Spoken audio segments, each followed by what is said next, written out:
My name is Peter Joyce and I am a member of the Irish National Opera Studio and I am the assistant conductor for this production of The Flying Dutchman. The typical thing we might be doing to start our day is actually just reviewing notes, writing up notes from the previous day, distributing those notes, going to singers in their dressing rooms or just at the beginning of rehearsal and kind of, mentioning small things we may have noticed before. The bulk of the work as the assistant conductor is just being the extra set of ears in the room. So I know from my experience as a conductor that when you're actually there conducting, you're very engaged and you're very sort of physically involved with what you're doing. And your priorities are very much about coordination and making sure things are actually working.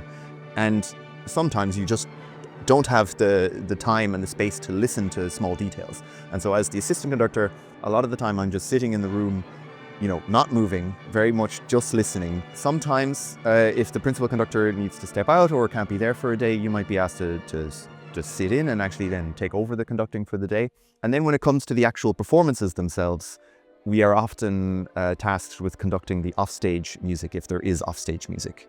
In The Flying Dutchman, there is, in the third act particularly, quite a lot of offstage activity going on. There's a whole chorus, there's piccolos, there's the wind machine, there's percussion offstage. So I will be tasked with coordinating that and making sure that is all in sync as best as possible with what's happening outside and what we're actually hearing in the auditorium. I had actually no intention or expectations or dreams of becoming a conductor until I was already in my 20s. So I played a lot of clarinet and saxophone, I played jazz, I played classical, and I really wasn't sure at all which of those I actually wanted to pursue.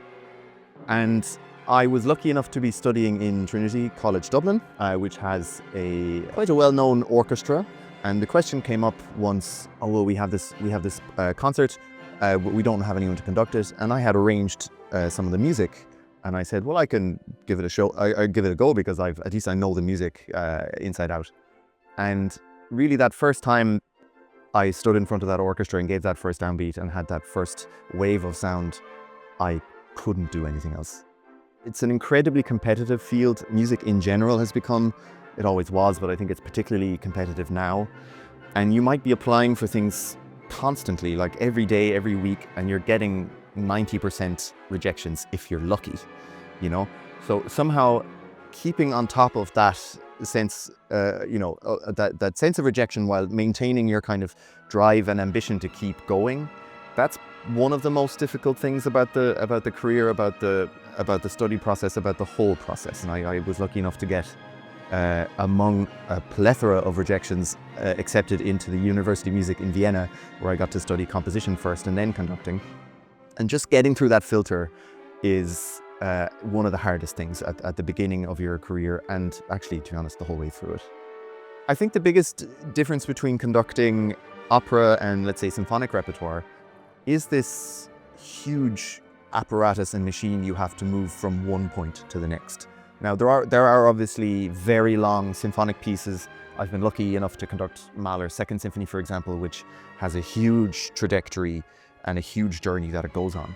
But it's still, for most of it, for almost 90% of that piece, just the orchestra, and you're bringing them somewhere.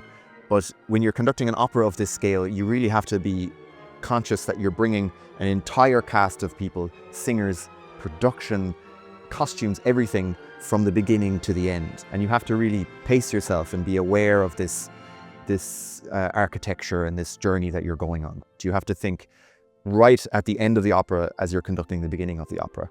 And that's something that becomes absolutely essential and kind of the most important aspect of operas like Tristan and Isolde or Parsifal. And it's been really, really great and challenging to work on that in this opera, which is a little bit more contained and a little bit more accessible.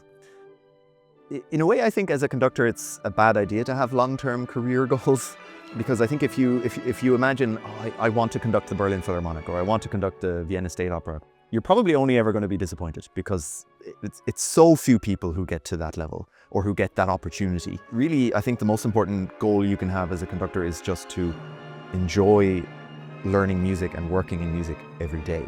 I guess I'm in the position to have already set up my own orchestra and festival in my hometown of Galway. I'd love to develop that and to keep building on that and hopefully maybe even perform an opera with it in the next few years. On the one hand, I knew nothing when I started out as a conductor. I still think I know nothing, and I think that's fine. I think it's important for young conductors to realize that it is okay sometimes not to know everything, and to admit that you don't know everything, and to take feedback and accept help. And you're working with other people who might have more experience than you in certain areas, and to take what you can and learn from them. I think one of the most difficult things about conducting is that even though we're expected to be an authority figure and to know exactly what we're doing, when you're a young conductor, you're doing everything for the first time. And that is incredibly difficult when you're expected to know exactly what you're doing. Don't get caught up in the competitive rat race of this job. Keep focused on the reason you became a conductor. I think that should be, and is for most people, because you love music and you love working with other musicians. You got into this job for the right reasons. It's very easy to get focused on the wrong reasons in this industry and in this career. And I think if you can keep focus on the things you love about it, on the music you love, on the working with the the people and the companies you love, that will really help you going and to hopefully have that long career we all want to have.